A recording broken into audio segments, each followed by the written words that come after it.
Let it go. 얼어붙어 like whoa. 띵하고 어지러워. I see. 한여름에도 넌 겨울. Yeah, girl, you cold blood. Yeah, 너와 있을 때 I swear. 제가 먼저 zero 폭설한 기출들. 꿈에도 I wasn't dumb. 나만 빼고 넌 모두에게 참 친절해. 배신감이 들어 단판이 돼도 머릿속을 흔들니 ibuprofen 그만해 it's time to stop. 승부욕을 자극하는 style. Yeah, 알면서도 마음이 자꾸 내게 가. 아마 빠져버릴까. If you want me back, I'll tell you I'm sorry. If you want me back, I'll tell you stop trying. Yeah, you got me. Let it go. 얼어붙어 like whoa. 띵하고 어지러워. I see. 한여름에도 넌 겨울. Yeah, girl, you cold-blooded. Yeah, girl, you cold-blooded. Yeah. Girl, you cold-blooded. Girl, you cold-blooded. I'm like frozen 뭐야 모두 stress은 gotta let it go 했어. 소개팅 데이팅 어플 다 깔아도 보았어. 반대가 끌린대 opposites attract. Don't know about me and you, yeah we fell into the cracks. Yeah 깎고 너네 no cap. 왜 난 안 보여 what's happening. 객관적일 수가 없이 이미 game white flag and waving fast. Yeah I'm leaving back but 말해도 너만 보면 나도 내 맘 I don't know 이거 love a relationship 헷갈리기만 해 girl. I'll tell you I'm sorry. If you want me back, I'll tell you stop trying. Yeah, you got me. Let it go. 얼어붙어 like whoa. 띵하고 어지러워. I see. 한여름에도 넌 겨울. Girl, you cold-blooded. Let it go. 얼어붙어 like whoa. 띵하고 어지러워. I see. 한여름에도 넌 겨울. Yeah, girl, you cold-blooded. Yeah, girl, you cold-blooded.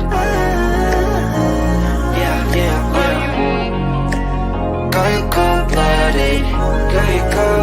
Girl, you cold-blooded. Yeah, girl, you cold-blooded. Yeah. Girl, you cold-blooded. Girl, you cold-blooded. Ladies and gentlemen, it is the one and the only Sir HALE speaks in the building.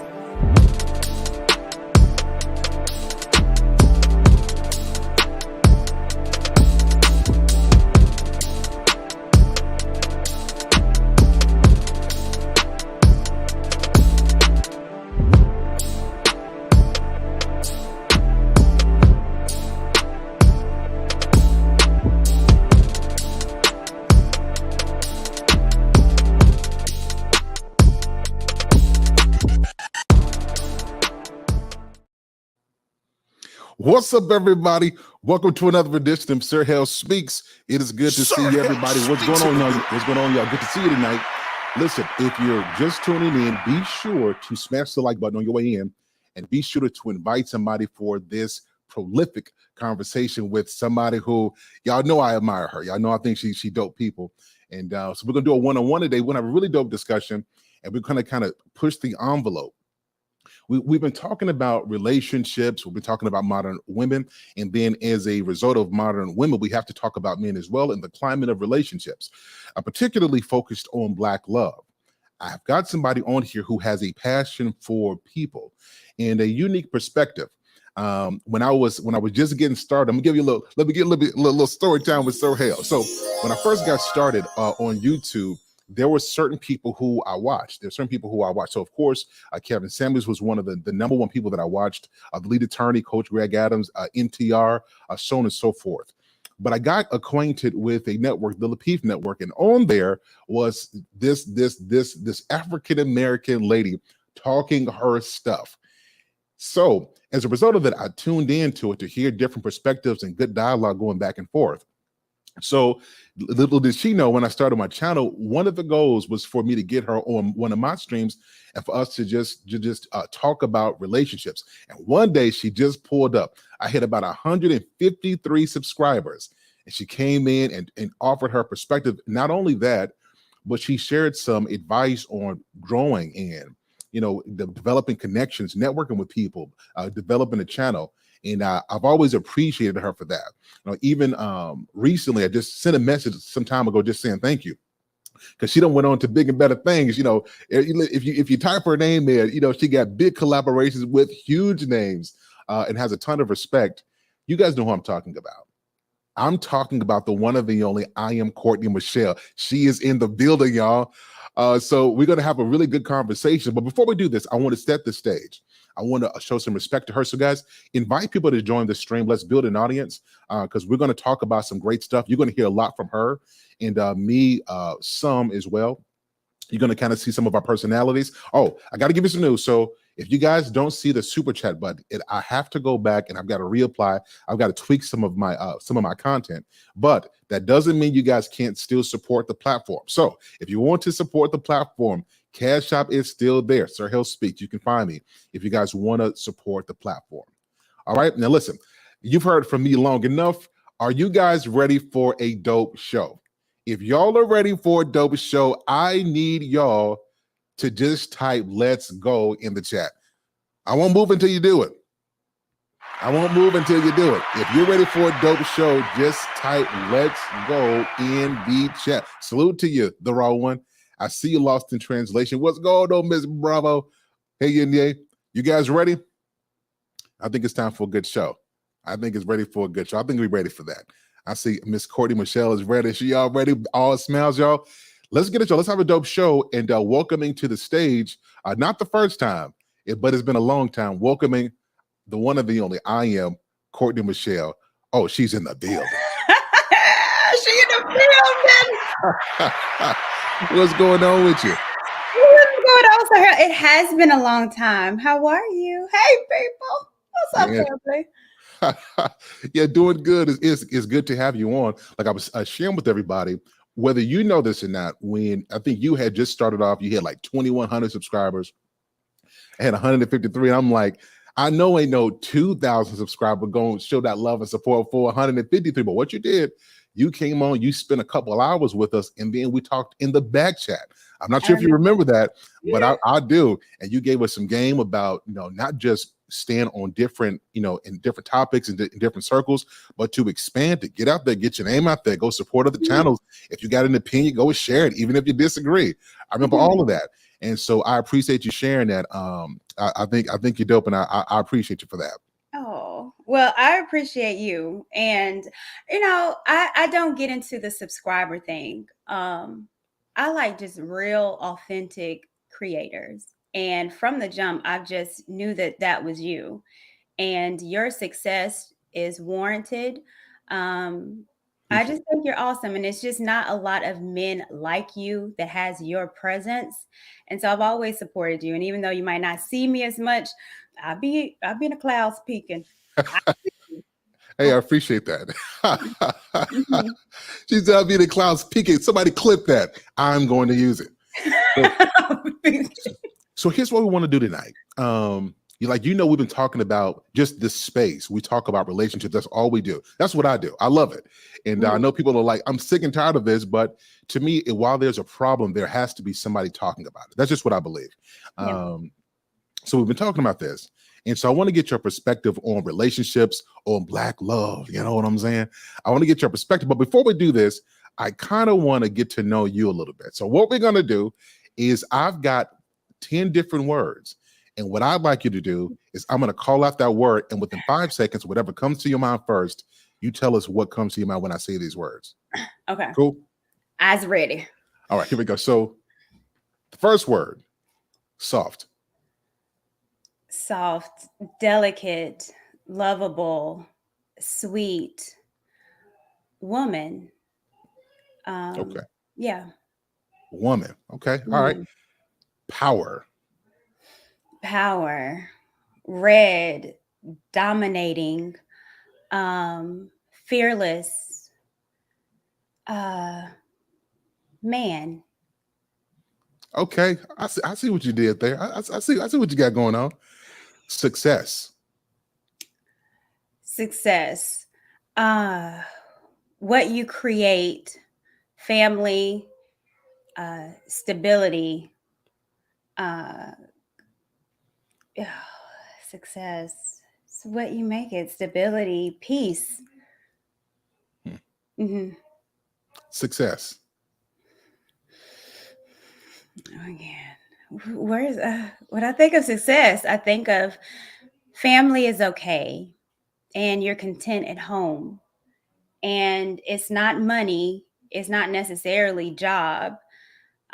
Success is able to, it's being fruitful, Mm. it's sharing. Um, it's so much that I think of success. So yeah. I think that's dope. That was the first non-materialistic version of success that I've heard in a long time. I think Mhm. that's dope. Love. What we all need, what we all desire, um, unconditional, God, family, intimacy, uh, unselfish, communication, sex. Love. Ooh, I love it again.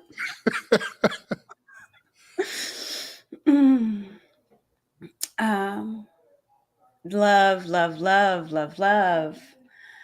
I think of romance. I think of fighting, fighting for it, uh, feelings, and again, God. When I Okay. think of God, I think God is love. Okay. Mhm. Unity. Being on code, uh, us coming together for a purpose. Unity is something beyond you. So, again, unity is for me unselfish, teamwork, unity, unity. I don't know why Queen Latifah came in my head, the UNITY song. I'm about We can to put it in there. That works. Queen Latifah. We'll take it. Okay. What about virtue? Virtue, integrity, honest, um, a virtuous woman. I think of um also biblically what a virtuous woman is. Uh, but yeah, integrity, modest, slow to speak. Um, yeah, Okay. moral, Okay. We're gonna light it up a little bit. Fun. fun for me. Laughing, comedy, dancing, joking, roasting, fun. I think of my brothers sitting around joking on them. That's when I have my best time. Fun. I feel letting loose, letting your guard down. Uh, fun is just being carefree. I Mhm. gotta. I'm gonna throw a bonus one because you said comedy. I need to. I need to check the depth of this. I need to Okay. investigate. You had an opportunity to go see a good comedy movie or a stand up. Which one you going to? Oh, stand up. Okay. Okay. Who is I love comedy. Okay. I love stand up. I used to work at a comedy club. okay. Okay. Okay. What's your top three comedians of all time? Chris Rock, Dave Chappelle. It was Cat Williams, but he kind of slipping on me right now. Um, who would I put in my third? I gotta give it to Eddie Murphy. Oh, okay. Throwback Raw. Mm-hmm. Okay. I can respect that list. I can respect that. Okay. Life. Life. Forever changing, adapting. Um, life, being fearless, Okay. life, letdowns, sad.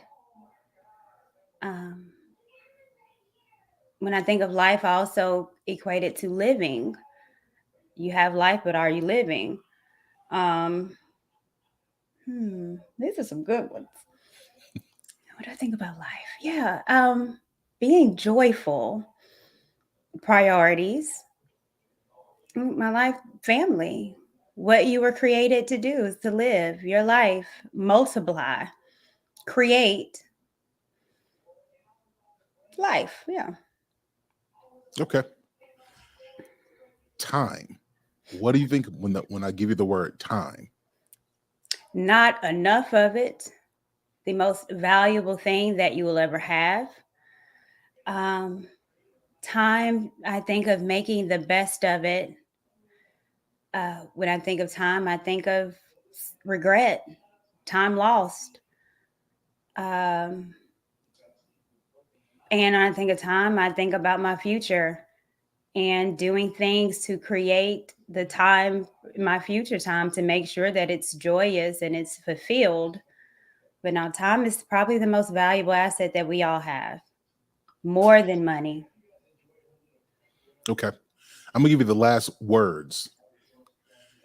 I am Courtney Michelle. Hmm.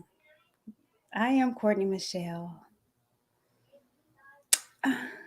Simplistic, loyal, um, intelligent, naive, joy, forever evolving, love, me. It's a lot. Overthinker, sen- Interesting. sensitive, very sensitive, um, creative, Okay. nerd. That Okay, doesn't- I'll bundle up. Everybody in chat, show I am Courtney some love. That was an intense round of 10 questions with a couple of bonuses as well. Thank you so much for participating. That was really dope. I like that. That was real dope. So let's get into some stuff. So you've been a part of a lot of conversations, like just about relationships on panels, on your own stuff, and you have a really strong perspective about love, about family. Here's my question, just opening this up. Do you think that the conversations over the last, let's say 2 years, let's say three, Mhm. um, have all these conversations helped the climate of relationships today? Now, I know that there's a general awareness about stuff, but can you say, just looking out, that all these talks, they are helping relationships in some way? If so, how? And if no, explain. Mhm. Um, I think for some it has. Um, I think it really depends on the person and what you're coming into these conversations. But I think for the majority, has it helped us? And unfortunately, I don't think so. After the past 2, 3 years, and I look back and I sit and I look at people, look at myself, and I'm like, after all these conversations that we have on these panels, is our life getting better? Are we seeing more relationships? Are we wanting to be in relationships? And for a lot of us, and what I see particularly in this space, I don't know. I don't think it's helping a lot of us. I think that we have taken the time to have these conversations, to vent, to air grievances, but it hasn't been any healing, I don't think, for a lot of us. So again, for me, it has been helpful, but then I gotta admit, for me in these conversations, I've had to take myself back out of it because a lot of negativity also comes with these conversations. So on the vast scale, has it been helpful? No, Okay. no. So let's dig in. So do you think is it what we're talking about, or is it we're not receptive to it? I'll say, and I'll answer this because, so I'll give you something. I started my IG, and it's been going crazy, and it's It's funny. been popping. Yeah, it's crazy. And even from people who love my content, is that they get mad at what I talk about. They mad at you. Yep. So yeah, you'll be amazed how much I get cussed out. It's ridiculous, but I think that's the thing. Is it that is the message where we're off base with the message, or our ability to receive the message is why we're not better? How we're receiving it. I think there is, and even speaking with you, I am surprised because you don't say anything that I would negate.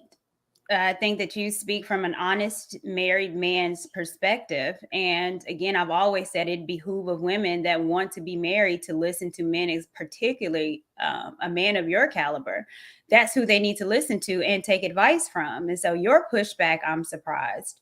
But I think it's the reception of it. I think that we're so closed in and our walls are up,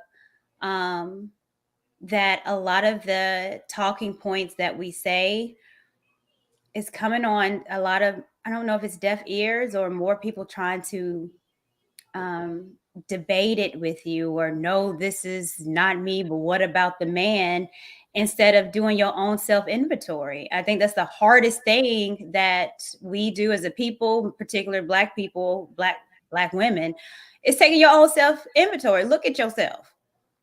If you are in the same place 3-4 years, doing the exact same thing, and you're hearing something that might be different or will counter what you have been doing, instead of trying to push back and put it on somebody else, look at yourself, lady. But we don't take it in. We don't take it in. So my question to you is now, so let me tell you what I commonly hear. Some of the things I hear. Number one is men lie. These men always lying, right? That's the first one. The second one is, well, women have been through a lot. The third one that I hear all the time is that women are tired. So I want to peel into that. But before we do, let me play this TikTok video. I just kind of want you to hear generally what she says. Okay. And you tell me what you hear when you hear this. So give me just 1 second. A shout out to everybody who's coming in. Make sure y'all hit that like button. Tell somebody to get on over here. We've got the one of the only. IAmCourtneyMichelle in the building. All right, so it's this one that I want us to take a look at. Okay. Public service announcement on behalf of all Black women. Listen up. We are tired. We are tired of being everyone's strength. We are tired of not having room to express how we really feel. Tired of having our passion misinterpreted as anger and rage and hostility. We're tired of tiptoeing around your feelings. Tired of being the most educated demographic, but yet the most unacknowledged, disrespected, and overlooked. We're tired of dumbing ourselves down. So I can't debate whether or not, I can't debate the feeling, but what did you hear when you heard her talking? I hear what a lot of Black women have been saying really recently is, I'm tired of being the strong, independent woman. I'm tired of not being acknowledged or feeling like you care about us. I think, honestly, the sentiment with a lot of Black women is that Black women feel attacked. We don't feel that we're beautiful enough. We don't feel that Black men want us. Now, the argument is, well, because you look this way, you act this way, which is true. But I think Black women, it's a defense mechanism. So it's, we're educated. Acknowledge me for my education. But then on the flip side, men is like, it's not about that. I just want you in your womanhood. Well, I can only be this way if you give me this. No, I need to see that you are this way because that's who you are and it's not a show. So I think a lot of Black women are not, we deal with a lot of insecurities. And as a Black woman, I deal with a lot of insecurities. And I was under a notion a while ago, before I got in this space, that Black men didn't want Black women, that we weren't pretty enough, that you guys wanted white women and the others. And we were low class, second class. And I thought that too. Before you go on, Where does that thought come from? That black do sisters understand how much black men love our listen? We love our sisters. I mean, we may have a preference, but most men don't start off that way. Like we love our sisters. So, in your experience, where did that thought come from? Well, me being told, me seeing, leave your ass for a white girl, Kanye West. So, I mean, this is what we see and what we hear. And if I see, these top tier men getting women that don't look like me, look like others, then I'm going to try to change myself to kind of maybe match them, which again, it's an insecurity thing. I don't think I've necessarily had any man say I don't like black women. I mean, I be hearing that now, but growing up, I didn't hear that. But in my mind, that's how we was taught that, black men prefer this type of woman and it's not you, and you nappy headed and you need to straighten your hair. It was always something negative that was associated with black women. It still is. Case in point, there's a tweet from last week from Fresh and Fit, and the tweet was, "Black women are the most undesirable. Why do you think that is?" And it was like, whoa. And then you get all these comments of why black women are not wanted, and I wouldn't date a black woman anymore. It's because of the weaves, it's because of attitude, because they fat, because of this and that and that. And it gets ingrained that you don't want us, instead of flipped and saying, man, that's some negative connotation. And I can understand why someone might not want to be with me if we're giving off this stereotype. And not playing into the stereotype. But we don't. We combat and be like, well, you this and you that. Now what? And so we're always fighting. And that's why I'm saying with these relationships, talks, I love them, obviously. I talk about it all the time. But is it working? And it's like, we're still fighting. We're still talking about the same thing, fighting. And now it's this and that. And it's like, when we going to stop fighting and get back to the loving? Okay, I can't stop playing 90s R&B right now because I miss it. Same. You want to call these men, they were simps back then. Play Tony, Terry, play Albie. I want to hear all that because I miss it. I want that. But I think men need to feel safe in a space where they can be vulnerable, and they haven't been, and rightfully so. So let's just try to fix it. Okay, you touched on something. Now we got to dig in, and then I'll move to the next question. First of all, are you guys enjoying this stream? If you guys are enjoying this stream, let us know in these comments. Get them likes up, y'all. Much respect to you. So you said something where in the 90s. Now looking back at it now, we were some major simps. I'm just going to tell you what it is. What it is. It was awful when I look back at it. I'm like, this was it is awful. I'm like, we up there writing notes, and we were just soft. All of us needed to be in the military to toughen up some. It just soft, but it was at least appreciated. Women would act tough like they didn't like the guy, but she was giving him a hard time, so she didn't come off as easy, right? So he felt like he had to work. So it was love. It was some balance. How do we lose that? Where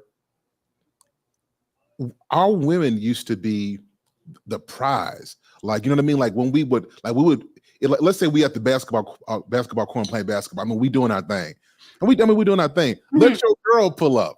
You know what I mean? We pull out moves we ain't ever use. You know what I mean? So because that sense of love, that sense of this mark, she here. How do we lose that genuine love and care and desire for one another as black men and black women?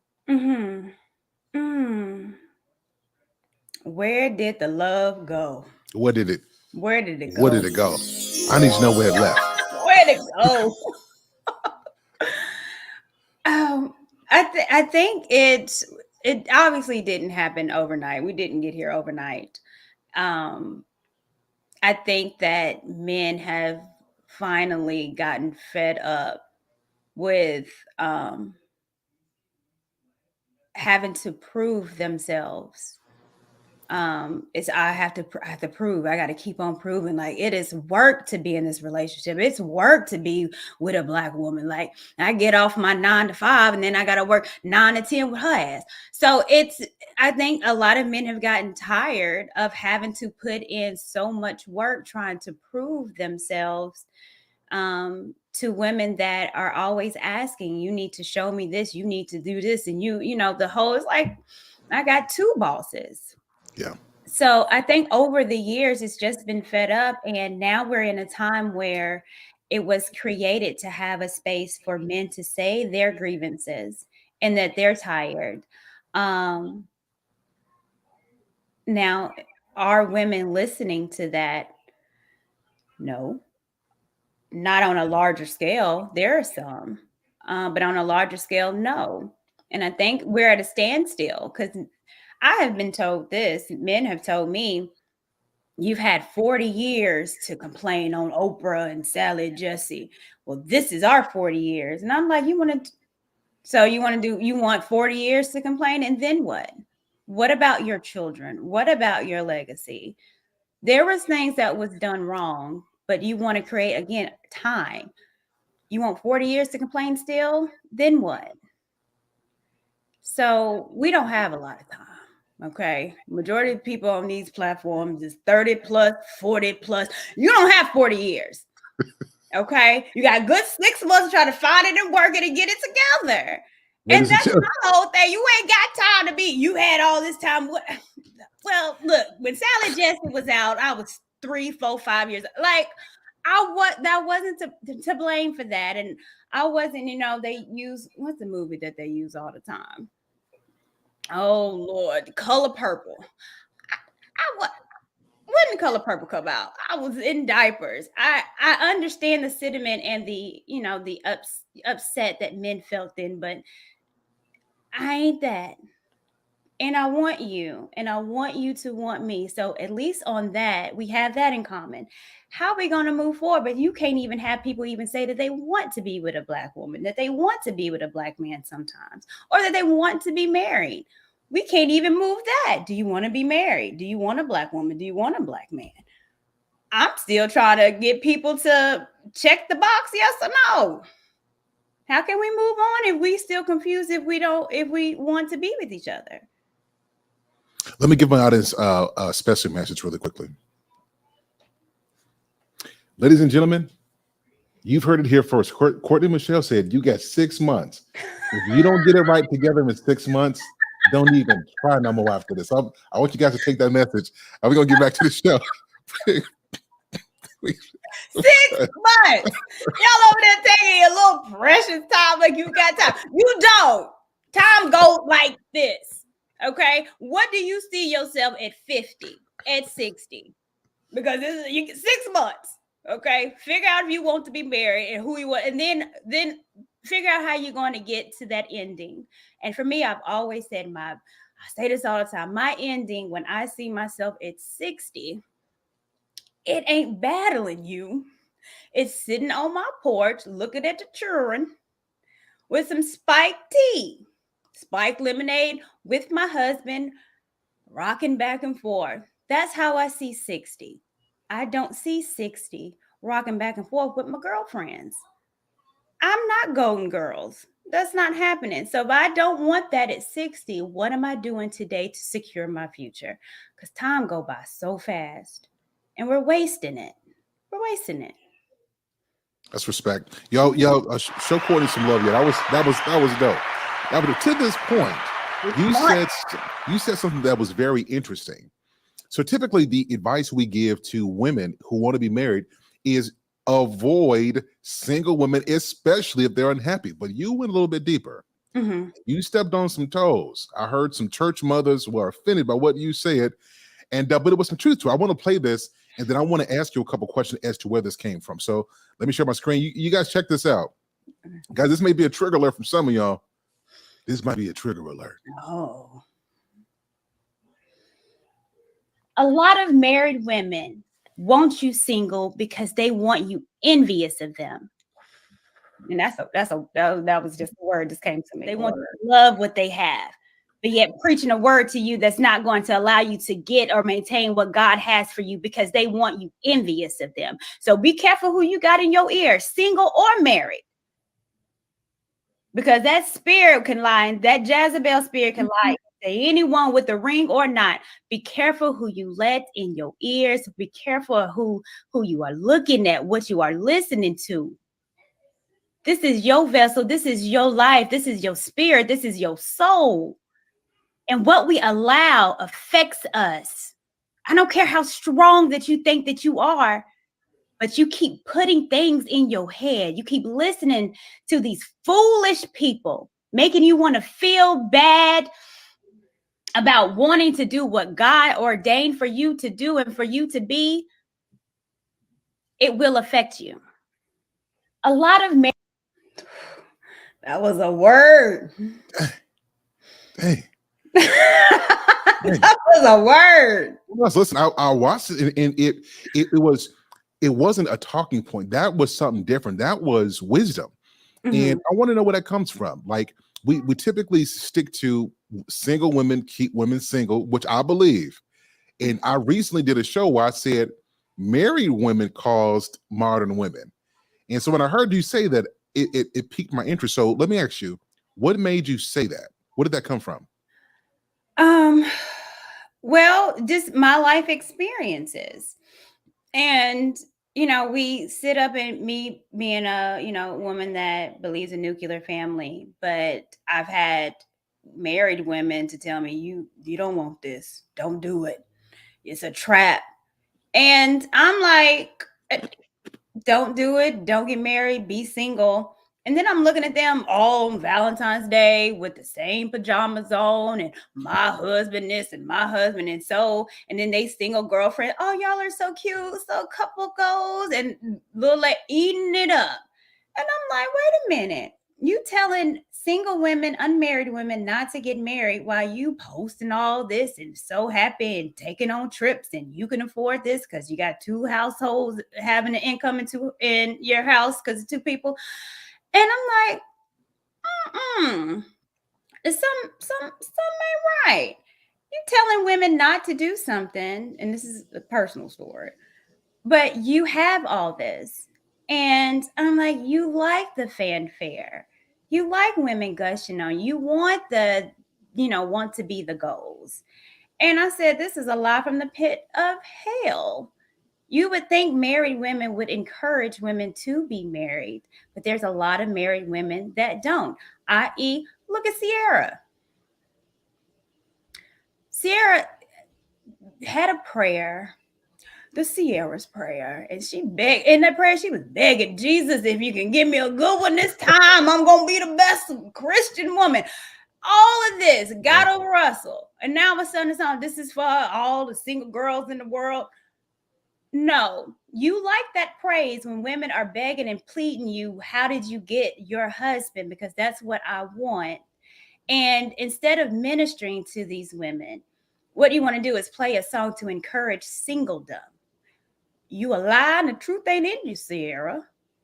And so that's where that came from. Do not preach a word that is not what you're living. You're a married woman, seemingly happy, beautiful kids.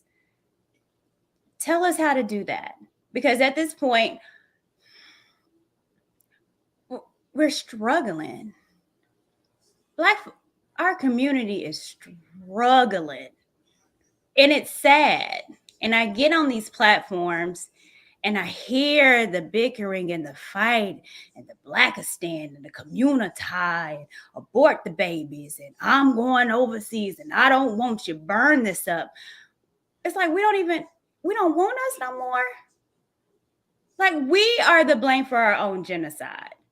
It's going to be us. We don't need the white man or white supremacy to doing it. We're doing it to ourselves. So that's where it came from. Listen. I don't know what Reverend needs to come find IAmCourtneyMichelle, but she sound like a whole person. Just listen. What you're saying is facts. And it's hard, but it's necessary because I think you're right. Just because someone has a ring doesn't mean they have the heart. and they can be giving you advice because as long as you stay single, it makes them feel good about themselves. And I think what you brought out, every woman needs to hear that.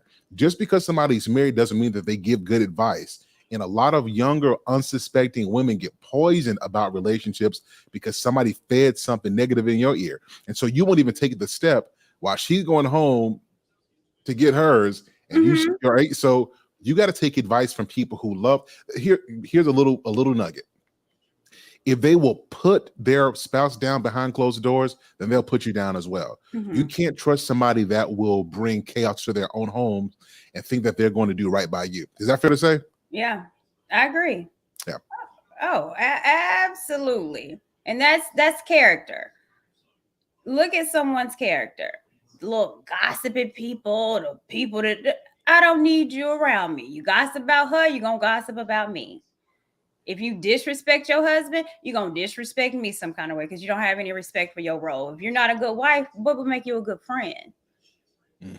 No, I need good people around me, baby. You do good unto others. So if you're a good parent, then you'll be a good friend. It's a holistic thing. And again, with the word life, what is life? What is living? It's who is IAmCourtneyMichelle. You know, I'm a mate. I'm a sister. I'm a mother. I'm a niece, an aunt. I'm all of those things, but those are all important to me. And I want to be good at those. And I just want to be a good person. And I'm going to be good to you. And I just want good people around me, married or not. If you don't have my best interest at heart or telling me some God honest truth, then you can kick rocks. Kick it. So I got two more questions, and then we're gonna take some calls. Listen, guys, if you guys are enjoying this, get ready. I'm gonna drop the link soon. If you guys want to come up here and ask the amazing IAmCourtney some questions. So two more, and then we're gonna be good. So black love, real or myth? It's real. It's real. We don't see it a lot. Doesn't mean it's not happening. And I've put myself in spaces and following folks that have it, that I can see it. I think another issue is that we're not seeing it. We are consuming things that are making us believe that it doesn't exist. And what black love is, I love who I am. I love being a black woman. I love being a black American woman. I love being a black Southern American woman. So if I love that about me, then I'm going to love that is adjacent to me.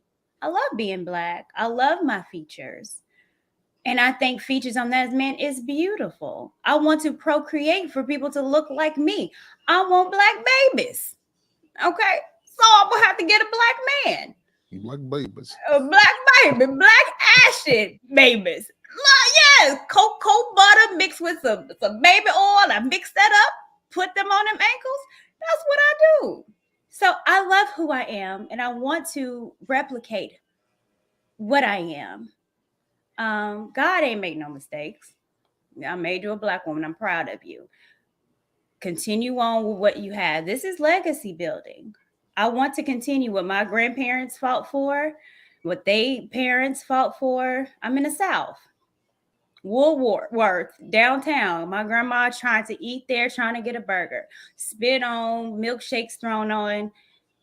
Also, black folks can sit at a table.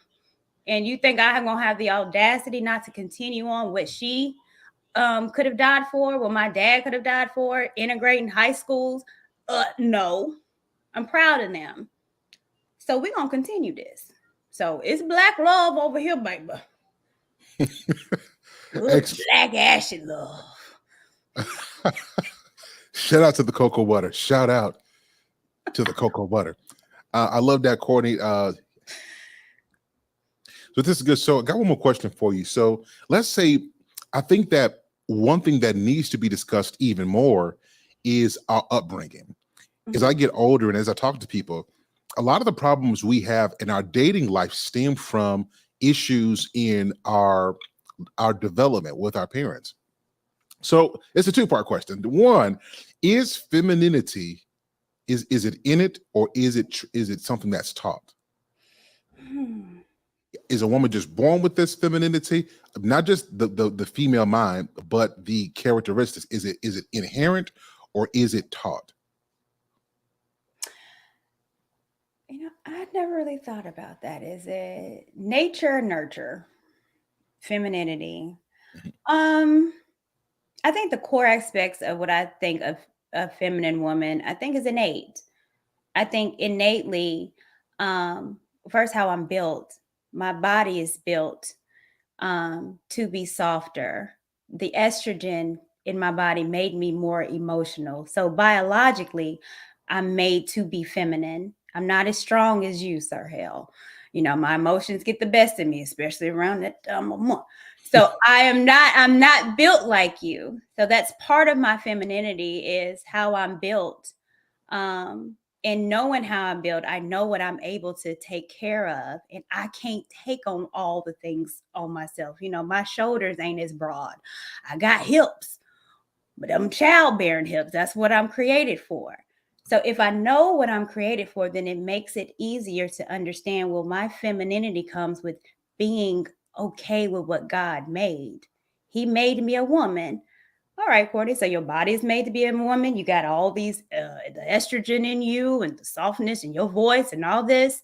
Now what? Well, what is my role as a woman? God created me to be this way. So how Wait, am I whoa, supposed whoa, to whoa, be? whoa. Like on this platform, I try not to cuss. Like I don't want to, have something happen with my channel, but the word you just used could potentially get me banned. You said role. So I want to discuss that just a little bit. Okay. In our society, in our culture today, role seems like a bad thing because what it does is it says, well, you can't do as much as me because you're a woman. And Mhm. that, of course, incites an argument and debate that we can do the very same thing. So let me ask you this two-part question to the two-part questions, just like Black folks. So have you always had this mindset? And if not, how did you develop this mindset where having a role is not it doesn't diminish what Mhm. you are, your skills, your intellect, so on and so forth? Well, no, I never thought about roles or believed in gender roles like that. I've not necessarily. I don't want to say that I was just completely raised to be um I guess okay, yeah, I am gonna say it. That I mean, I was raised to be independent. I wasn't raised that, a woman should be this way and a man should be this way. I was raised like 99% of Black women are raised is you need to make sure that you can get it yourself. You don't need to depend on anyone, you be independent. Which some of it I can agree. We're adults. I should be able to take care of myself. I should be able to work. I should be able to help in the household. I should be. Um, but that's being interdependent. And instead of me trying to do it all by myself and wanting the praise because I can do it all by myself, but at home I'm struggling and dealing with stuff that's causing overeating, excessive drinking, all this because I'm doing it by myself and that's not what God created. Um, I wanted to be praised for that. I got it all by myself. I bought this house by myself. I got this nice car by myself. Yeah, and you got to work hard by yourself and you don't have time to date because you got to work to maintain this all by yourself. Um, I wasn't taught to be interdependent, and that is you learn how to do these things for the purpose of family. You learn this, you become this woman for your husband, for your children. Then I heard a pastor say, because I was one of those, I'm on my purpose. I want to see what am I supposed to be doing, God? What job, what career?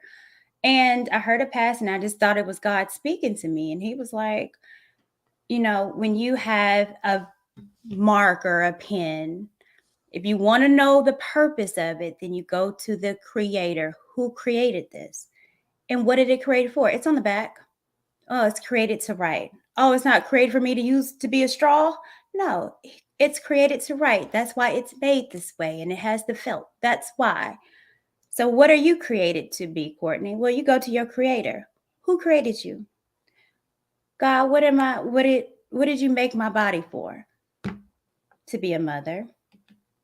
And I want you to be a mother inside of a marriage with a man.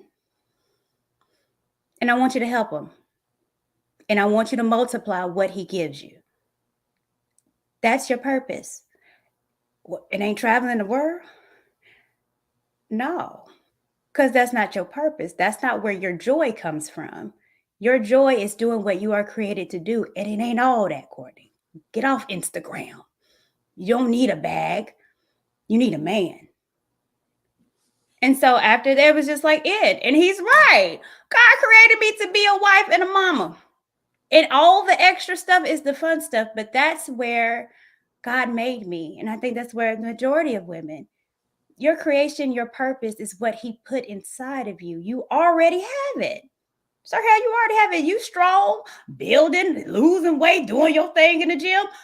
He made you to have all this to carry a load that I can't, that a woman can't. But you were created to do that. And when you're rightfully in your purpose, it just it feels right. And I ain't got to worry about nothing because I'm doing what I'm created to be. All right, y'all. Is there one that wants to? Is there one that wants to come? The door to the church is now open. So I can wrap it up on this one because I think you answered my question. Mm-hmm. It's both nature and nurture. So the potential lies in there, but it has to be cultivated. It has to be taught so that you can demonstrate. So I agree with that. Mm-hmm. How does a woman who did not get that training, let's say she done got a couple kids, she done lived life, got her heart broken, she didn't have to be independent, right? But now she's at a point where it's like, no, I could do it myself, but I want to be with somebody. Mm-hmm. And there's this fear, there's this stuff, there's these layers. Can that woman change? Can she become the version of herself that men who are real men who really want to be that to a woman? Can she change? And if so, how does that start? Yeah, I believe in redemption. I believe that you can change. Your past doesn't have to define your future. Now, it might look different because the things that you've done is going to garner consequences, whether good or bad. It's a consequence. It's a consequence of being a woman that has a child or multiple kids and not married, and you're on the dating scene. Doesn't mean that you ain't going to get nobody. But that type of man that you thought you can get when you was 20, now you 30 with a couple kids and 15 pounds on you. No, you ain't going to be able to. So for me, I look at it like a job. You know what to do to get a job. You know you have to present yourself when you go to an interview.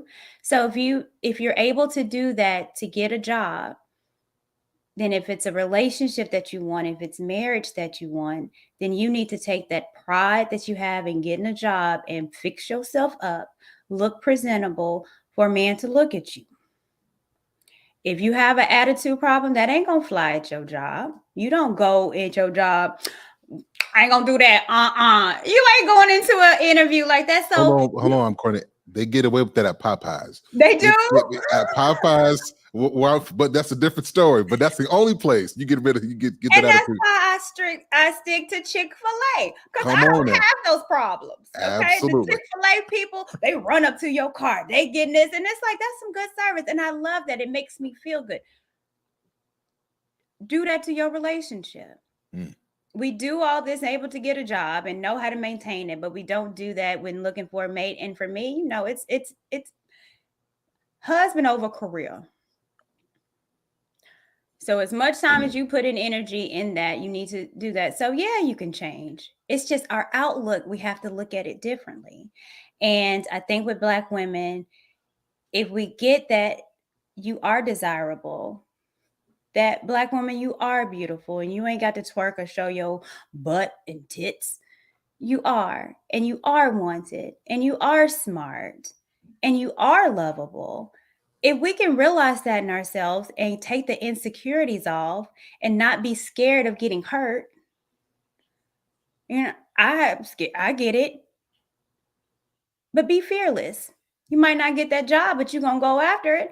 So do the same thing. It's just changing our outlook, but we have to believe in ourselves. I can't change. You can't change if you still are insecure. You think don't nobody wants you. Well, ain't nobody gonna want you then. Who wants somebody that don't even feel it in themselves? No one. Dang. So let me give you so so let me ask you one more final question. So pretty women. It's something that I don't think we talk about. So we talk about women get options. If you're pretty, the prettier you are, the more options you get. There's a degree to that. There's a downside to this. And I'm gonna tell you what I believe it is. All right. When you've been pretty for so long, a lot of women are not taught what to do with it. So you get the attention, you know what I mean, overlook good guys because you hey, this the surplus of attention. You get all the time in the world. Mm-hmm. So what do you say to women who are like, you know what, I got time. I am fine as wine. I got options. My DMs stay lit. Somebody always trying to holler. Like, how do you speak to women who really, I mean, they're really attractive and get options, but they eventually are going to want marriage? What do you say to them? And the reason I'm asking this is you gotta be seeing some fine, like, black women be fine, but like, I'm 62. I'm like, you look 37. Have you been married before? Never been married, but I want to be. And I'm sitting there like, what is it? And then when you start asking them questions, they'll refer back to the good guy that they passed up, or they could have made it work, but they were immature. So what would you say to a young girl who, I mean, is popping right now? What would you say to her if she wants to be married?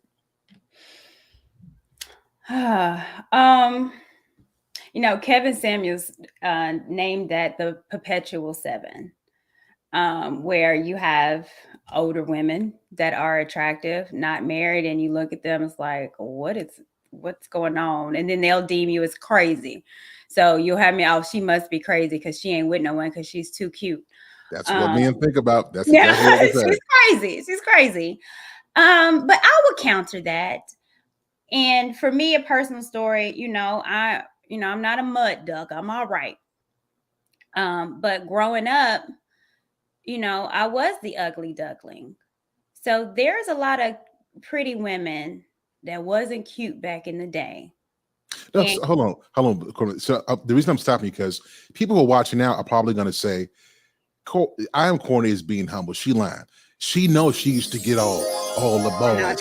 No, you know what I'm saying? I always get them little paper notes. Do you like me? Circle yes or no. You know what I'm saying? No, I used to send the notes and they used to bunch it up and throw it back at me. I'd be like, okay, yes or no? No, I mean, in high school, I didn't have a prom date. No one asked me to prom. So I wasn't that girl. I didn't wear heels till I got to college. So I was overlooked. I didn't have nobody.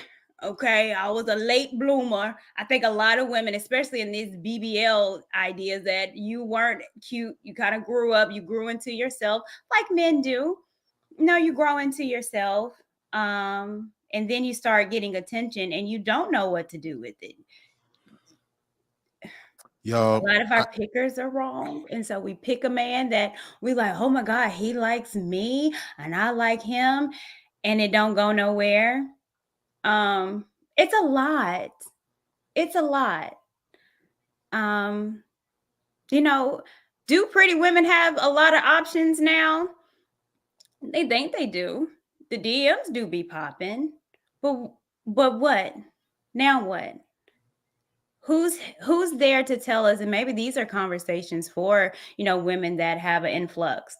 How do I know what's right for me? How do I know who's right for me? And, I struggle with that.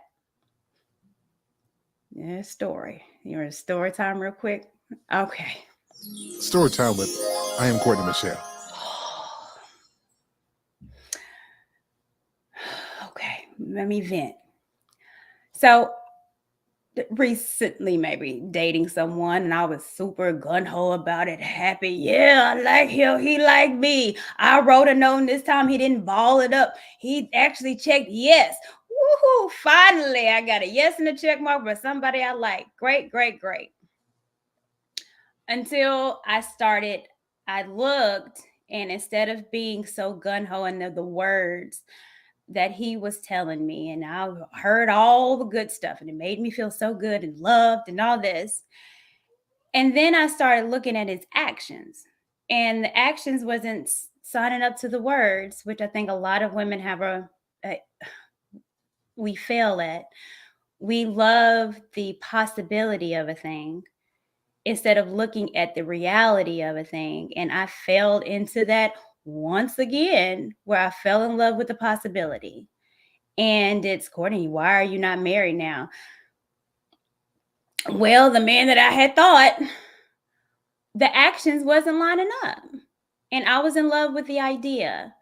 And I was in love with the fairy tale love story instead of what I saw. And then when I saw stuff wasn't adding up, I was mathing and the math wasn't mathing, I was like, wait a minute. Damn, Courtney, you picked wrong again. And then going to my brothers, Courtney, you should have known this. You should have saw this. Sometimes I think we too old to be making mistakes. But then I look at our people and I'm like, man, a lot of us still just don't get it. And it is what it is, sadly. Sad story, Sir HALE. Sad story. No, I appreciate you opening up and saying that. Because the reason why is people will look at you and say, she's got it all together. You know what I mean? Like, we see her content popping. She does stuff. I mean, it's always gonna have somebody with googly eyes for you. Like I said, you're a beautiful woman, smart, spiritual, and the way you conduct yourself, what's different is you have a good personality. So you're not stuck up and empty. It's like you got, like the joke you just made. Like, I get tickled. I love good comedy. You said you wrote it on the note, you gave it to them, they throw it back at you. I cracked up. That was wonderful. You know what I mean? But to be able to take that, laugh about it, that's dope. And for you to open up, I think that's helped a lot of people. And I really appreciate you. I appreciate you open up saying that. Well, yeah. Well, I appreciate. Well, I'll say that, because I know the topic is about pretty women and all that. Insecurity doesn't have a rate on it. Insecurity doesn't have she's a 7, 8, 9, 10, then she shouldn't be insecure. Those are the most insecure because they feel like they have to still have this standard of beauty and this is what you expect. But yeah, those women are insecure. You get just a regular person, a regular guy. This is what I bring. And you're expected to be more than just a face. But then there's a lot of pretty women that they feel like this is all that you want from me is my beauty. Nah, I said, look, I'm not speaking for myself. I'm not saying that's me. What I'm saying is that sometimes you do get an influx. And then when you give someone a chance, it's like, well, how do I know this one is it? And if you don't have a dad, that's another thing where dad's important. They supposed to help you. Well, if you don't have a dad to help you, you're playing Russian roulette with it. And I think that's where a lot of women are. We're playing Russian roulette with these relationships and giving men chances that don't deserve it, but we're going off that feeling. And that's something that I do struggle with. For sure. That's dope. On that note, guys, let's take a couple calls. You shared a lot of good stuff with us, and this is dope. So, do you have a few moments for a call? Let's go. I got some people who want to speak to you. They've been waiting in line. So, let me bring up my brother. So, everybody will have 4 minutes. So I've got to get ready to go. I got to hit the gym for a training session. But so everybody get about 4 minutes, 4 Black people minutes. That means it might be 3 or 5. But so everybody gets 4 minutes. If you guys are enjoying this, let us know in the comments. Y'all show that love, pour that love on for Courtney Michelle. And if you guys want to support the channel, again, I've got to fix something with my channel because my monetization has been removed for 14 days. So I've got to do some things. But if you want to support, Cash App is still there. Sir HALE Speak. Throw 99 cents. You know what I mean? Let me get enough to go get a Chick-fil-A sandwich. So let's do this, guys. So let me bring up the first guest. Charles Smoke is in the building. How are you, ma'am? Charles, I think you maybe froze. Yeah. Yeah, Charles, I'll bring you back up. Let's go out and then come back in and then I'll bring you right up. Oh, there you go. There you go. Almost. There he goes. All right, so let's bring up my brother from another mother, the one and the only Lost in Translation podcast, wants to speak to the one and the only IAmCourtneyMichelle. Oh, What's up, my brother? Hey, hey. Yep. I think you may be on mute. Yes, that's much better. Hey, There we Courtney, go. how you doing, darling? Good. Good, man. How are you, Good man? to see you. I am well. Thank you for asking, Sir Hale. Thank you for having Good. me up today. I'm not sure how much of the conversation you heard, but what do you got for CourtneyMichelle? Here's my thing. What I like about Courtney, I've been watching Courtney for a while. First time I saw her was on Kevin's show. I don't know if she remembers me or not, but I was a mod for Kevin's channel, and I've been watching you for a while. And what I love about Courtney is making sure women are busy in their downtime. I don't know if you visit any of her content, Sir Hale, but she has a lot of women losing weight, which is one of the things that a lot of people have been complaining about. Hold on, Lost in Translation. Hold on, guys. Let me adjust my audience. Lost in Translation came up here with the sexy voice. Did anybody else notice this? Like, he didn't come with the regular voice. He came up here, I mean, just with the sexy voice. I just want to know if y'all notice this. We'll get back to the go ahead, Lost. Thank you, Sir Hale. Listen, go ahead, brother. Hold on, you want the Barry White version? I've had my share of lovers. Some Come say on they now. do. Anyway, make a long story short, I've been noticing Courtney's been getting women to improve themselves. Okay. And a lot of times what people don't realize is that you have to make use of your downtime when you're single. Getting yourself together physically, mentally, spiritually, those type of things, so you can be an asset as a wife. Outside of the physical portion that you ladies are working on, what are some of the other things that women are working on? What are they doing in their downtime to prepare to be wives? Besides the physical, Yes. what I think women need to prepare for. Well, I think that women basic taking care of the home, understanding how to cook, I think that's important. Of course, I mean that's your chores. You should be able to know you need to learn how to take care of yourself, but depending on the age, I think there's skill sets that every woman should have per their age. At 30, you should be able to cook better than you did at 20, different type of recipes. You should be able to take care of the house, not only clean, but understand finances. I think that as a woman, we don't know our power. And I think we are so powerful, but it looks different. And my power is not being the head of household. My power is understanding how to multiply what my husband brings. So therefore, if my husband is an executive, I need to know a little bit more like about finances, about home. Do you own a home? Well, okay, if you're going to be married and you move with your husband, do you know anything about real estate? So I think there's a lot of stuff that we can learn to be better wives, to help multiply what he brings. I don't think, it's a lot of, these people with these house wife schools and stuff like that, which I think it's a place for it. But at the end of the day, it's knowing your role. What were you created for? I'm a woman. My role is to make sure the house is good. Can you take care of the house? Can you help your husband work? Do you have a job? I think women need to work. And we live in a society right now where you have to work. I don't think it takes that much. Can you listen? Can you be led? Do you have to have the last word? Me and TJ had this conversation, and I'll let it be. And she was like, Courtney, the thing is, I bring a lot to my husband. However, my husband knows he has the veto power, and he knows I'm okay with it. I can bring him ideas and things that I want, but at the end of the day, he vetoes it. And if you don't say yes, it just ain't a yes, and I move on about my business. That within itself, if we could realize that, is powerful. I don't think it takes that much. I think that we're doing a lot of talking with stuff that be the best of yourself. Be healthy. Look your best. Why would you want to give your husband something sloppy? Not around here. So yeah. Did that answer your question? I'll be going on tangents, baby. You know what? It kind of did. But Okay. here's my thing. Tangents. Here's my thing. What are your views, or how do you suggest to women how to find the right type of man for them? Because what happens is women get with gentlemen in the beginning and they pretty much don't know how to pick right.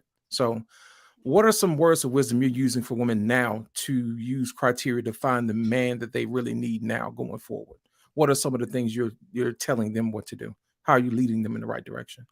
Well, I mean, me leading is also me talking to myself. So this is going to be me talking to myself. Courtney, women get seduced by the ear. That's in the clip. That's why I said be careful what you bring into your spirit and your soul, your vessel. How did Eve how did she eat the apple? Well, the serpent got in her ear. So if I know that I have a weakness, is that I tend to let people in my ear and I hear a thing and I build on it. Well, Courtney, you just need to stop doing that. A man speaks with his actions. What is he doing? Not what is he telling you. So look at that man. Look at what he is doing. Does he have a job? How long has he been on his job? What does he want to do? Anything within the next 5 years? Is he physically doing it? You want to get healthy? Is he into health as well? Is he going to the gym? Is he working out? Look at a man's actions. And if they're not lining up, then that's a red flag. And I had to, like I said recently, I had to tell myself that I was believing everything what I was being told, but I wasn't looking at the actions. And when I stepped back, it was like, what you're doing is not what you're telling me. And then you got to let go, because I ain't got time. 6 months, I done told you. 6 months. So out of that 3-4 months, no. And it ain't nothing bad on you. But I don't have time to waste. I know what I want. And I want to be an amazing wife. But I have to understand that the man that's going to lead me needs to know how to lead. I'm at the age where I can't do potential. Do you know how to lead? What have you led? What are you leading? You going to lead me to the promised land, or you going to lead me right to hell? So look at actions and look at yourself. Do you look like a man want to be with you? Do you act that way? And if you don't, you need to change about you. You know, one of the things I've noticed is that a lot of people like to ask what a man does for a living. We need to start asking why he does what he does for a living. I'm going to tell you why. Knowing somebody's why will give you a better perspective of what you're dealing with and who you're dealing with. In sales, we call it the primary motivating factor.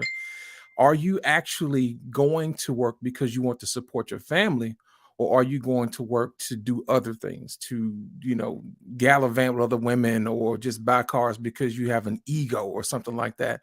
Find out why he's doing what he's doing, because 9 times out of 10, that's going to lead you in a better direction than selecting a mate, because you need to know what his motivation is. Does he want to make his mom proud? Does he wants to make his family legacy name mean something? Those are some of the questions and some of the things we need to be looking for as far as mates are serving. We need to figure out exactly why they're doing it. A lot of times when we get on these dates or whatever, we don't never ask why people do that do. Yeah. When I'm usually going on a date, I used to ask a woman, okay, I'm getting a job, moving to Africa. You can only take 3 things with you. What 3 things are you taking with you? You'll be surprised at some of the answers that some people give you. I like that. Right. I like that. I like that. I think we need to, again, speaking from an older lady, I'm not shy, obviously. So I do ask. So even before I'm dating, I want to know your intentions. And that's big for me. Having a platform, what a lot of content creators, as far as women don't probably speak about, is that it's hard to date. It's hard to date when you have a platform or people can see you and know stuff about you, and you be like, what? Because the intentions, and that's been something that I've had to make sure that I'm like, God, give me discernment. Like, what is his intentions with me? And I think any woman, you have to ask, what is it that you want? Do you want a wife? Well, right now I'm not really. Well, like I said, we ain't got no time. So I know if you don't know what you want, then what is your intentions with me? You don't know your intentions with me if you don't know what you want. Now, if you know what you want, then a man's job is to see if I fit into what he's wanting. I can't make or be something that you are not wanting or needing at that time. So I'm asking, what is it you want? And what is your intentions with me? But yeah. Or you can ask him, how would a wife change your life? Mm-hmm. Or do you think a wife is important? Right. For me, I'm not dating someone that just thinks, oh, I can have you or not. No, I'm your purpose. You were created to protect and provide for me and our children. That's your job. So you have to have me a part of your purpose. And if you don't think a wife is a part of your purpose is just work and get in the bag, then you're not the man for me. I'm your purpose. You're mine. How does a couple support each other's purpose? Sorry, you muted. Yeah, so after this, we had to get to the next. These are Okay. blackity black minutes right here. So yeah, we got to get to the next caller. Thank you, Courtney. Yeah, we can answer this question. Yeah, this is a good one. That's a good question. How can a couple support your purpose? Well, each other's purpose. Each other's purpose. Right. Well, our purpose is for each other. I'm here to help you, and you're here to provide for the family. So you need me to help multiply. You need me to create the family. My womb is for you. I'm multiplying all them seeds.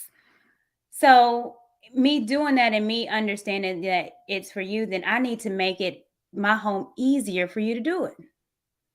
I'm not here to fight you or battle with you. You do that working to bring home the bread and butter. So while you bringing the bread and butter, I'm going to have my little butter knife and putting the butter all on it, good, soft, and sexy. I'm supposed to help you and make it easier for you to provide. And you're creating the space to make it easier for me to multiply what you got. So my job is not only to help you, but to make it easier for you. I'm your safe place. I'm your haven, baby. When things go wrong, you ain't supposed to be going out there drinking a beer with the boys. I mean, you can, but you need to come home and get some of this loving. Indeed. Come and get some of this love, boy. That's what I think. Hilarious. In lost in translation, man. You know it's always good having you on, man. Thank you, sir. If you want to, please stick around. So I got to get to the next call. I got to get to this training session real quick, y'all. Courtney Michelle, lost in translation. We appreciate you, man. Thank you so much. Thank you, sir. Thank you. Okay, yeah, I'm going to bring up our next caller, and then, so we really do have 4 minutes, guys. Please try to make your questions as succinct as possible. And yeah, let's do it. So Charles Smoke, you are up next. How are you, sir? Hey, I'm doing good. Hello, Hey. Sir Charles. How's it going, boss lady? What's going on, brother? Just a quick question, and it'll go back to what me and Sir Charles and others spoke upon earlier. The first question is, I don't know your age roughly. I'm assuming you're mid-20s or older. I know.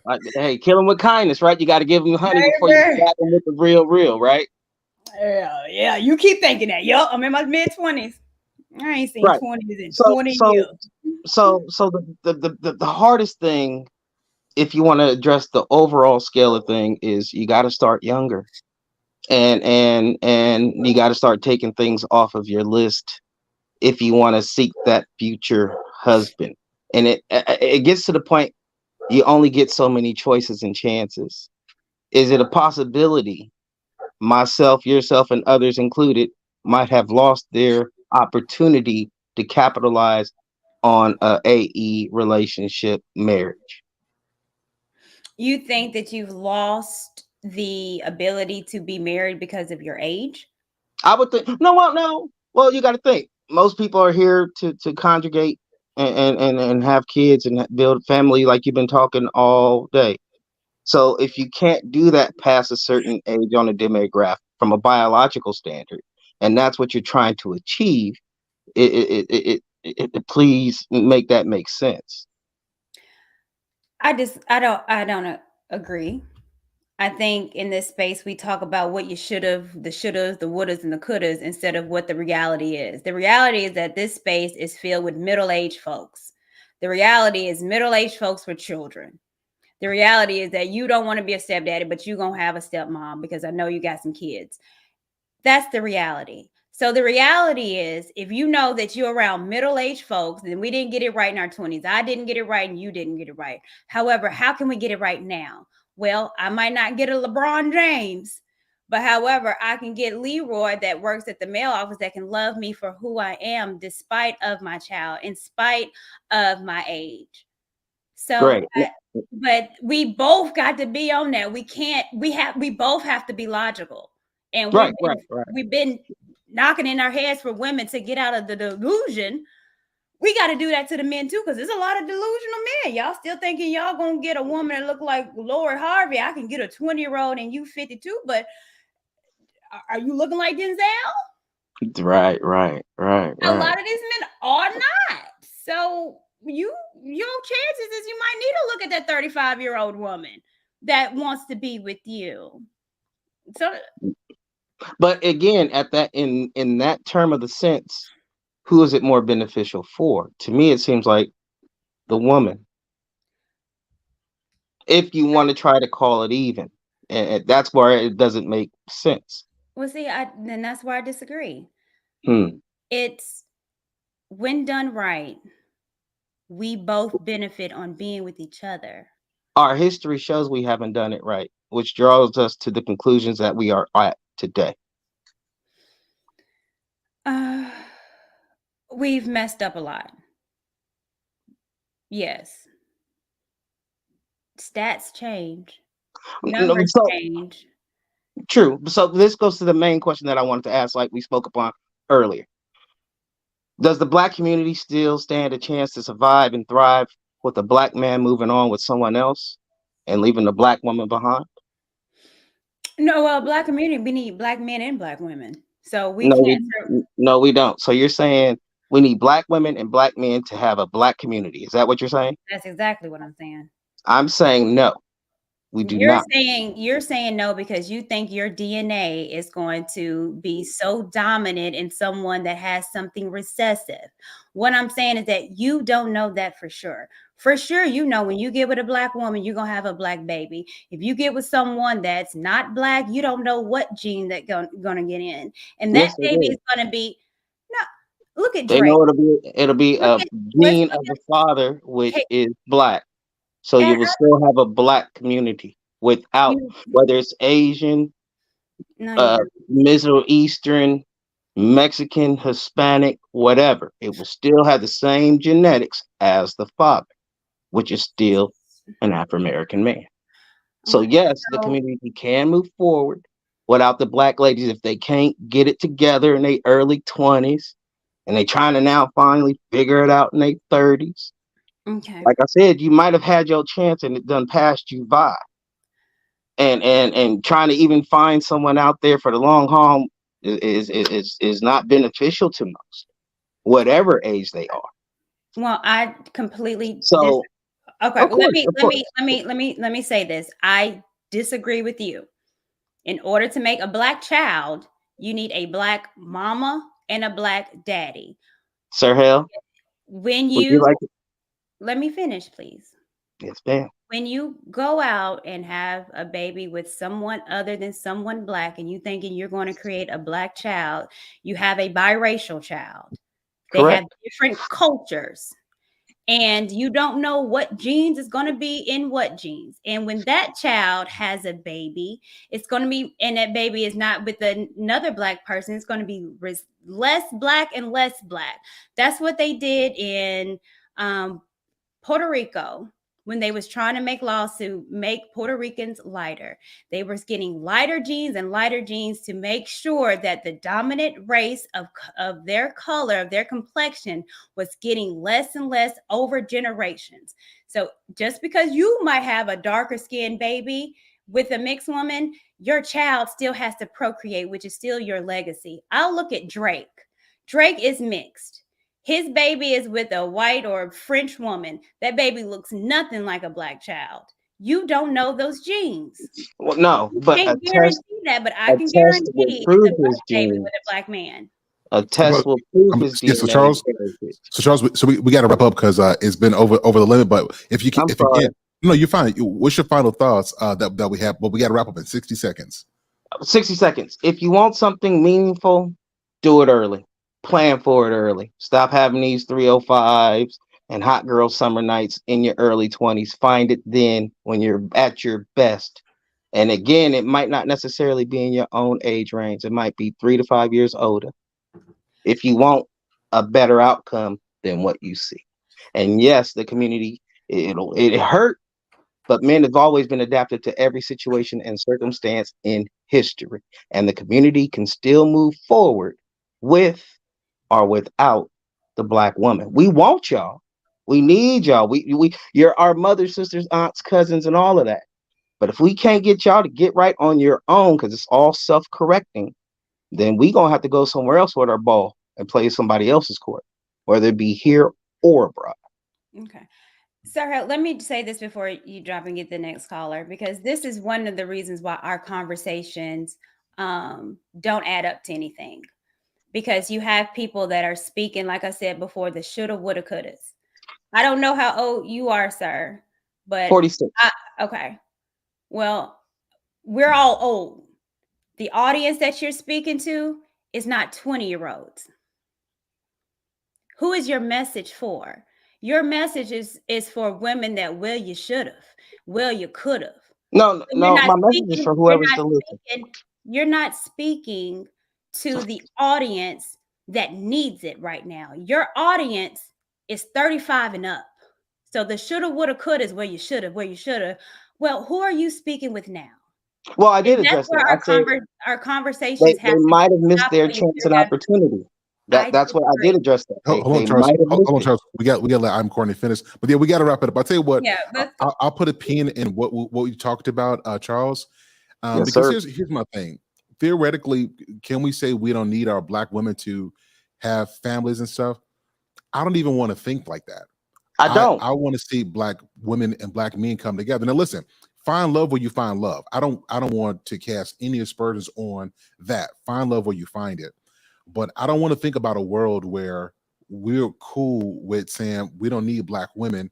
We go just do it someplace else and just leave them. I cannot. No other race of men think like this. And I think that we've gone through enough trauma as a culture that it seems like that's the viable option. I think that before we go to that extreme, I think we owe it. And I'm using that word owe very strongly because as leaders, it is our responsibility to try to get things aligned. This is in marriage, this is in community, in society. And even if it's difficult, we have to make some adjustments and we have to bring some correction.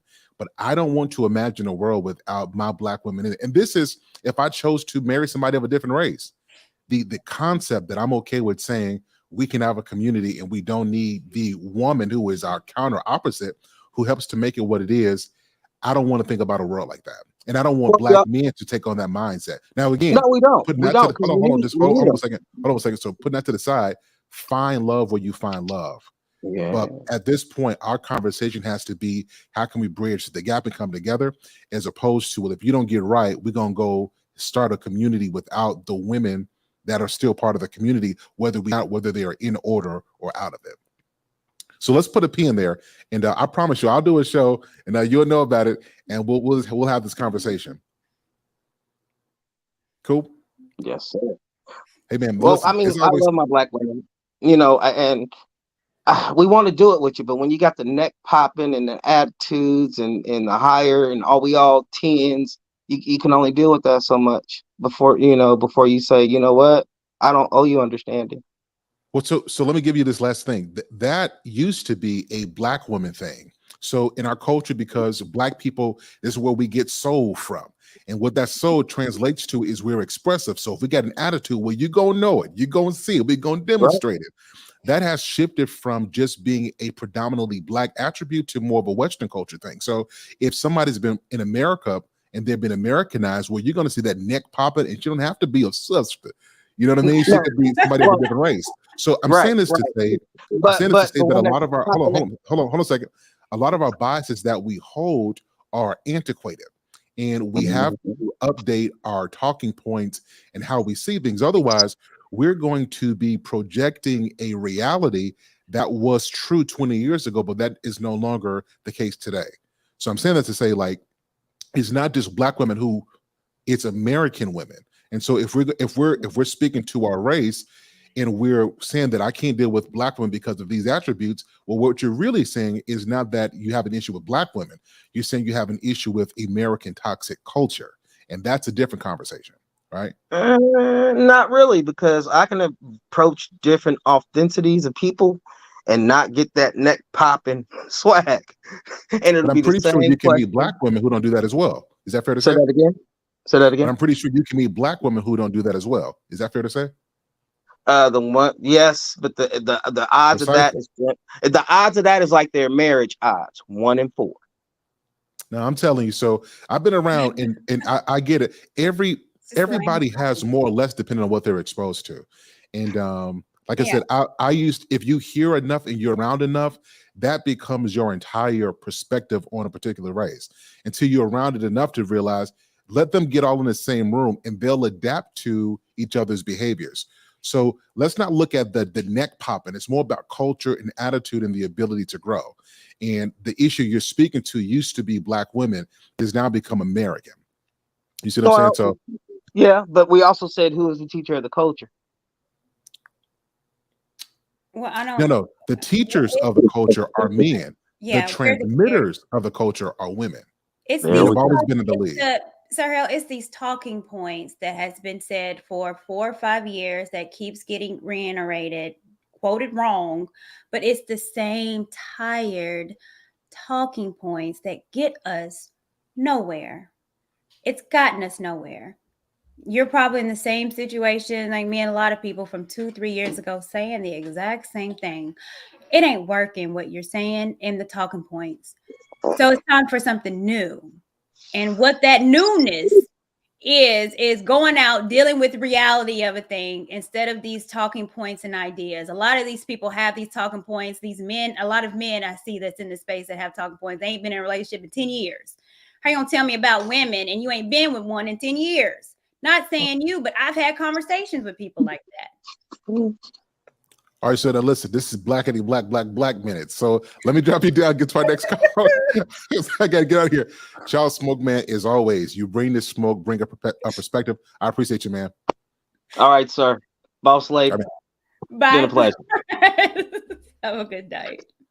Yeah, that was good. That is a little bit of nuance to the conversation. That was really good. Okay, Marcus, are you ready? Salute to you, man. What's going on with you? How are you? Hi, Marcus. Hey, what up, Courtney? How you doing? Good. How are you? I'm fine. Oh, by the way, Sir Hill, it's a pleasure to meet you, and salute to your channel and the growth, and is a pleasure. I'm gonna be real quick, so I'm not gonna take much of y'all time. Love the conversation and all that. I have a question for Courtney. Mm-hmm. Me watching these spaces for a couple of years, why is the word, and no disrespect when I say this, baby mama is offensive? So when I was growing up, baby mama was a term for a woman that the father pumped and dumped, left her. There was a song back in the day, that's just my baby daddy. Who that is? It was ghetto. It was a woman that had a child reckless and just, so it has a negative connotation to it when someone says you just a baby mama, as if the father isn't there and I'm doing it all by myself. So that's where it came from. So it has a negative connotation. I understand what it's meant now, especially in this space. So when someone says you ain't nothing but a baby mama, I'm like, And what I mean, you gotta say something back. It's the weirdest thing. What people deem. That's why sometimes I know we ain't really talking on an adult level. It's very rudimentary because it's Right. like you just a baby mama. Like, ooh, you told me, you chameleon. Ooh, you told me. It's like this is call me you dumb, stupid broad. I mean, let's get the roasting together a little better, but it's Which elementary. is not a chameleon, by the way, but go ahead. Thank you, Marcus. You've been with me. You understand me a little more. But I get it. when I used to get those, like, okay, well, what else? Let's do a little better roasting. But it's yeah, I don't take it that way. It's very. I mean, I've been called so many times. It's gonna take a big boulder to really hurt me right now. I don't care about those words. Okay. Well, good. Okay. Because I find it weird if that's, and I don't want to come off as rude by saying this, because if depending on your situation or whatever, if that's what you are, then embrace that.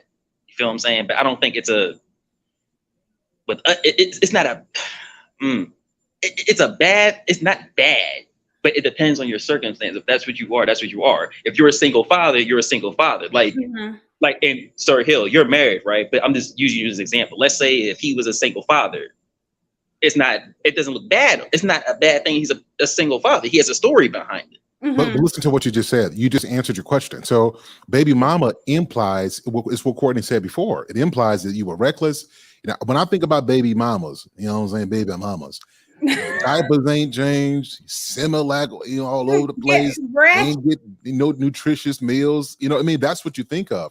So I think that when we discuss these things, we have to do it with an air of class. So when I hear a mother who has a child or a father who has a child, it has an air of class, right? And I think that we have to do that. It was marketized as well to put us down, right? That's your baby mama. And then when I saw that's just my baby mama. Listen, I hated that song. Man. I'm black, so I danced to it, but I hated it. I hated it though. I danced to it, but I hated it, right? And because what that did is if you want to get black people to embrace something, put it in a movie and put it in a song. And then if you really want to get in our spirit, make it okay make it okay at church.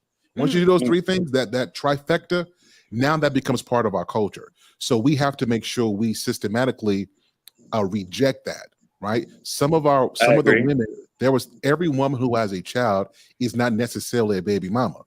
And the reason I say this is if a woman was in a committed relationship, now I believe in marriage, but let me just give you some practical. If she was in a committed relationship, really committed to that guy, and she had yielded herself and gave him her womb, now we can say because she wasn't married, it was stupid, but she was loyal and she has a child, I can't call her a baby mama because she was acting like a wife even though she wasn't married. I can't call her for that. Now, if she just having kids, don't care about marriage or family, that's a baby mama. And then the same thing is true about men. Like we get on women about just having babies and giving their womb up, but the same type of focus has to be on men who are reckless with their seed as well. That's a baby daddy. That's not a father, somebody who's intentional about their seed and raising their kids. Yeah. Okay. And one last thing, and Courtney, and you could probably you're a witness to this, right? But depending on the talking points and the subject matter, wherever the case may be. Same thing with Sarah Hill. Why is and I can't even make an example right now, but why women or certain women in these spaces don't like the idea of being a woman? It looks weak. Me saying I need help, that I don't want to do this by myself, it's equated to being weak. If I say I need a man, you need a man, you shouldn't need no man, it's considered weak. And we've held this trope of being a strong Black woman for a long, long time. And when you try to do something different, it's considered weak. And, I don't think so. I think it's strong. I think you are made to need people. We're not made to be by ourselves, period. That's why this pandemic was hard on us. And we went through bouts of depression, and drugs uses went up, alcoholism went up, because we're not built to be isolated. We need each other. I agree. Do you feel like feminism had? Well, my bad. You know how black people say one last thing and then whatever. So, my bad. Go ahead, get one more question. Then I'm going to bring up square roots. But yeah, you've been really patient. So one more question, and then matter of fact, never mind. It's cool. It's cool. It's cool. I'll just leave. But nice seeing you again, Courtney. Keep on doing your thing with your journey, and keep putting out more shows too. Stop with that 1 week stuff. I know. Okay, I will. And Sir Hill, shout out to you and your channel. Keep doing your thing. Keep speaking truth to power to our people. And it was an honor to be on your channel. Hey man, thanks so much. You're a good guy, man. Appreciate you coming up. Thanks so much. Thank you. Yeah. I got. All right, that was dope. That was good. I adore him. I just got to throw that out in the atmosphere. I really do. It's just some people that's just good. And, I said, I be in the clouds. So I read the comments of people. People don't even know that I'm probably on different shows listening. But I see him. He's just a stand-up guy. He doesn't know when people is watching. So Marcus, to you, thank you. It's a good brother. It's a good brother. Well, listen, Mr. Square Roots. How are you, sir? I'm good. How are you, my boy? How do I sound? You sound a little low. A little muffled. Okay. It could be me. I'm 35. It could be my age, but you sound a little bit low. Okay. I've been dealing with this. My actual name is Kevin, but Square Roots is my YouTube channel, and I got put on the YouTube by watching the channel, by Take Heed to the Message, and I just want to thank you so much for all that you've done, the success that you enjoy. Because it's inspiring people like you to start the channel. And to Courtney Michelle, you. It is breaking up just a bit. It's a little hard to hear you. Yeah. Okay. What about now? Go ahead. Say something for me. Okay. How are we now? How's the sound? That's a little bit better. Yeah, I can hear you. Okay, I apologize. I'm going to. And how's everybody? Good. Okay. Good. I'm definitely going to work out the sound. Like I said, I'm a brand new YouTuber, trying to figure things out. I wrote down some things as I was listening to Courtney Michelle speak. So I don't have any questions. The sister said some really powerful things. I wrote down one thing I wrote down was self-assessment. I could hear that in what Courtney Michelle was saying. Another thing I wrote down was delayed gratification. I could hear that in what Courtney was saying. A lot of the problem in the community, in the Black community, because I love and Black. My mom is Black, my sisters are Black, my daughter is Black, and I don't make it to the age of 53 without having learned something. Mm-hmm. The eyes I see the world with now are different than the eyes I saw the world with when I was in my 20s and teens. And the point I'm trying to get to is that we hurt ourselves on this whole topic of love. We hurt ourselves when we don't understand certain things like self-assessment, delayed gratification, dating the representative. Because we rush into things, because we think we have to have it now. We don't want the delayed gratification. We don't want to wait for stuff. We don't want to work hard for stuff. The society we live in, the things we watch on TV, even Instagram tells us, get it right now. Because we want it right now, we're not taking the time to do some self-assessment and see where we are. Maybe at a certain age we're not ready for a relationship. So then we go out and we introduce ourselves to young. We're not ready to be in a relationship because we haven't figured out who we are yet. as a man. So if likewise on the woman's side, maybe the woman wants certain things. Maybe she was taught certain things as she was raised up. I'm sorry, Squirrels. I really want to get what you're saying. It is breaking up quite a bit on some of your words. Is there like another source that you can use? Okay, how about now? Okay, I think we're working with something. Are we good now? Yeah. Okay, my apologies. I had to just totally disconnect the whole system.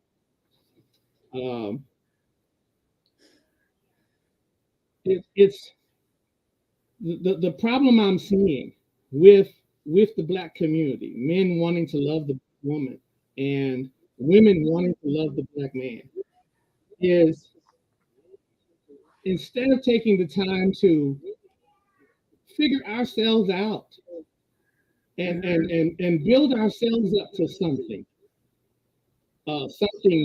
worth having. Inwardly, it's not about building yourself up to something outwardly. It's not about, oh, I got to go get the bag and I got to go get the Mercedes. I got to go get the house. I got to go get this. I got to go get that. And then that's the mistake that we're making, because we never took the time to figure out who we are. What work, as Ian Levin said once, what work have we done? What personal work have we done to fix ourselves? And then we enter into someone else's life, and we argue about how that person's not right, and they didn't do this right, or they didn't talk to me right. And we're so busy pointing at the other person and saying what they didn't do for us, but we never pointed at ourselves to figure out what might be going on with us.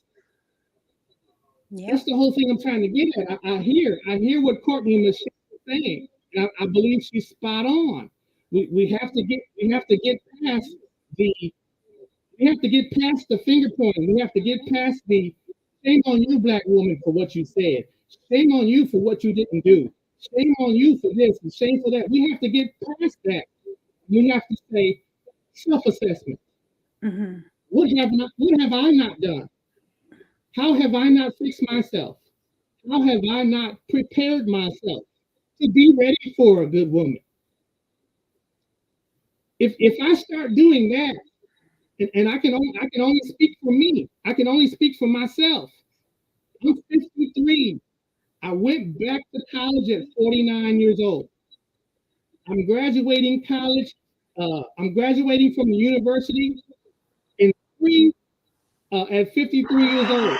I'm about to be a school teacher. And are you asking me if I still have hopes of finding a wonderful young lady? Absolutely, I do. I'm single, and I still have the hopes of finding a young lady who has done the work. Has she done the work? I'm doing the work. Whatever the work that I need to do to make me a better person for a deserving young woman. Is she also doing the work? There are people in their 40s and 50s right now who think the world is poor because they haven't done any self-assessment. They haven't done anything to fix themselves and make themselves better than what they were when they were in their 20s. So now at 40 and 50 and 60, they're sitting on the couch crying about how horrible the world is. Yeah. I have to do 2 minutes. Got it. Well, hold on. I didn't mean 2 more minutes. I mean, we're gonna be. Right. Let me make that clear. So here's the thing. So I want to respect Courtney's time. So do you have any questions specifically for her? So it sounds like you agree with what she was saying, but do you have any questions for her? I see what you. No. I see what you did. I'm gonna tell you what you just did. Mr. Square Roots came up here to flex. He see them ladies in the chat. He letting folks know Hey, look, I'm about to graduate, about to be getting that bag, girl. Come get at your boy. I see what's going on, Okay. Square Roots. I see what Okay. happened there. I like it. Well, look, if that was, listen, if that was part of the plan, if that was part of the plan, I wouldn't be doing it for the chat. I would be doing it for Courtney Michelle. Wait a minute. Hold on. Let me give y'all some time. I'll be right back. Well, hello there, handsome. Because Courtney Michelle is in the front. She's in the front. She's on the page. She's talking. So if that was the goal, I'd be trying to holler at Courtney Michelle. Thank you. Tell Sir Hale he's not for the streets. He's for me. I hear you. Well, Wait a minute. I appreciate you putting me on blast like that, but I'm old enough to handle it. I wasn't expecting this to turn into the love connection. And he got a gal? Wait a minute. Look, the nerds rule. Trust. That's why the channel is called Square Roots, because the nerds rule. So Courtney Michelle, come on over to the channel. It's a book reading channel. If you love to read books, you got a good place. Yeah, I'll check you out for sure. Square Root, I will. Hey, boo. Listen, Sir Hale Speaks, bringing people together one show at a time. One gap at a time. So Square Roots, do you have any final words for Michelle, whether it's encouragement or appreciation for what she said tonight? Anything for Courtney? I do have just these last words are just for Courtney Michelle. I didn't have any questions because you spoke eloquently, because the points that you brought up were concise. I don't have to have questions if you're answering the questions. You answered the questions when you. So all I had to do was take notes and come up with things to talk about. So I don't have any questions. But thank you, Sir Hale. Sir Hale Speaks, for inviting me up. Absolutely. Hey, thanks for being here, man. And congratulations on your new channel. So I put my email in the back. If you need some help with setting stuff up, shoot me an email, and we'll schedule a time and let's get you right. If you're gonna be talking to Courtney Michelle, you got to be right. You know what I mean? She's got a big platform. You know what I mean? So we got to come correct. So hit me up in an email. My brother's taking. That's right. That's right. That's right. But you know what's important? You know what's important about being a sincere Black man who has done some self-assessment is that I don't have any problem admitting my flaws, even the flaws of my brand new YouTube channel. That's right. Excellent. Well, proud of you, man, and really happy for you, man. I'm wishing you much success. So I'll look forward to an email from you. All right. Okay. Got it. Thanks, man. Take care of yourself. Nice to meet you. Nice to meet you too. It's Courtney Michelle always starting stuff. Well, listen, it's been an interesting show. It kind of took some turns I wasn't expected. So before we get out of here, what final thoughts do you want to leave with the audience? What do you want to say to them, just personally, and then as it relates to the topic tonight? Mm-hmm. I love us. I really do. And thank you, Square Root, for coming up. Because I do. And I know there's a lot going on with us. It's been a lot for a long time. But like-minded people need to get together and move the conversation to something else, instead of these talking points that honestly are played out and it hasn't gotten us anywhere, but still being divisive amongst each other. If you Black love, if you want Black love, if you love who you are and you want to continue your legacy and actually invest in your community because your ancestors invested in it and died for it. So who are you to use up those resources and take what your ancestors died for, be able to use it, take advantage of it to go somewhere else and build somewhere else of a area that honestly don't want you? And I hate saying that, but it's true. Black people, we are beautiful, we are smart, and we need each other. That has been my stance forever. And it's going to be my stance forever. Black men need black women and vice versa. Once we get that into our thick scalps, then we can move forward. I'm tired of playing these games of trying to make our other better part feel bad. Well, I'm going to do this if you don't give me that. That's childish. If she ain't giving you what you want, then go on about your business and get somebody else. If he ain't giving you what you need, then go on about it. Okay. We can't say black people are monolith, but then you want to say that every black woman is like this. You can't say black people is not a monolith, but every black man is like that. We're different. We raised different. I'm like no other black woman. Sir HALE is not like no other black man. We're different. Now, I'm not going to get on a soapbox because I can. But I love us and I want us to do well. And I never will give up on us. Nope.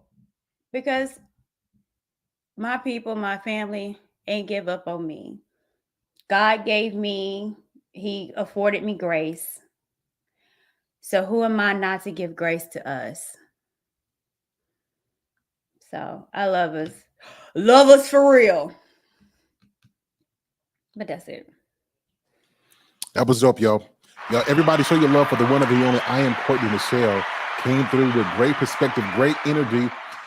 Moderators, please drop her link. Thank you guys for doing that already. Everybody patronize, show love to IAmCourtneyMichelle everywhere. Support what she does. Really, really good people.